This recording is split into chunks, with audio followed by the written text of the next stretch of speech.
Hello guys, isang nakakilabot na araw sa inyo at ngayon ay tutuklasin natin ang isang mahiwagang butas dito sa parking area.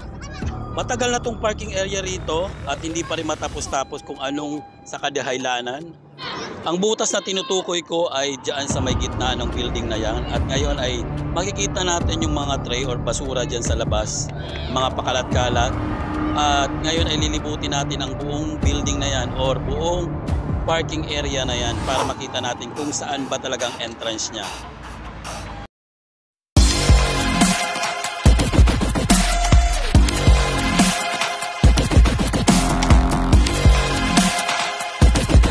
Bago dyan guys, puntahan muna natin tong likod niya.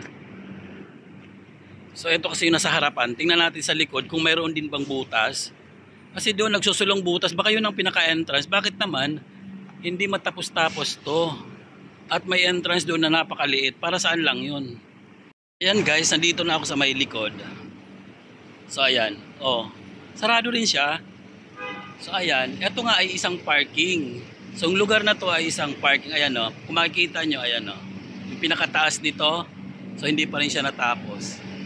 Diyan naman, eto, so bali sarado na siya. Lahat nga sarado at makikita mo talaga na parking siya. So parang ito yung ground first, tapos yun na yung pinaka-last. So paikot siya hanggang doon. Pero hindi pa rin siya matapos. So, yun ang tanong, anong dahilan?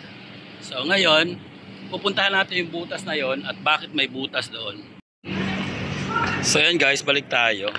So bumalik ako dito kanina sa may mga tray at mayroong push cart. So tara, balikan natin yung ano na yung butas na yon.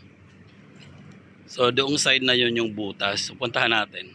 Yung butas na yun na sinasabi ko, eto siya. Ayan. So may butas siya dyan. Hindi ko alam kung sinadya ba siyang binutas o talagang may butas talaga siya dyan. So papasukin natin mamaya. Continuation yan doon hanggang dyan. So yung kalikod kanina at saka yung dito. Ayan o, hindi pa tapos. May butas. Ano kaya yung butas na yan o? So ayan. Hanggang dito tayo. Bakit umiikot ako? Kasi tinitingnan ko kung may mga entrance din ba rito or may daanan ba rito papasok dyan sa may parking. Ayan, walang daanan dito. Ayan. So wala talagang daanan para doon sa parking. Kasi nga hindi pa tapos, baka talagang sinara. Kasi nga delikado para sa mga madlang people.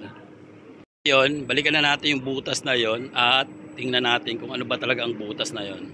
Kasi wala namang ibang butas dito eh. Yun lang yun. Puntahan na natin. So ayan guys, ito na yung butas. Ayan, so ang laking butas. Parang sinadya siya kasi ang laki nga oh. Oh.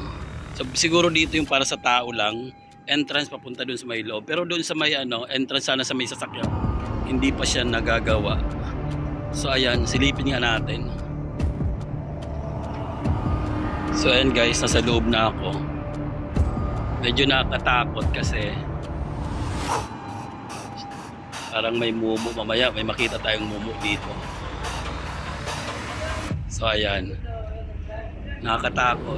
So yun sinasabi ko rin na butas sa may taas. Ayan, hanggang doon. Puro na siya basura. So ginawang tambayan na rin siguro ito dito. Nakakatakot, baka mamaya biglang lumabas yung mumu. So ayan lang guys. Medyo curious lang talaga ako kaya pinasok ko yung lugar na yung butas na to rito. At baka masita tayo rito. Tara, lumabas na tayo. Gusto kong akyatin pa yun dito banda oh. Kaya lang natakot ako baka mamaya may bigla diyang may lumabas, may mumu. There's a ghost inside. It ghost. I'm just joking. Ano? See ito oh. So ayan yung pinaka-entrance niya. So ang lead ng entrance. So ayan, alis na ako. Natakot ako. Baka may mumu. Yung bata pumasok nga doon at naki-ostyoso rin. Naki-ostyoso. So dito naman sa labas, ayan. So syempre dito sa may kasba. So yun lang po. Wala namang mumu. Wala akong nakitang mumu. So tara na. Bye-bye na tayo. Bye!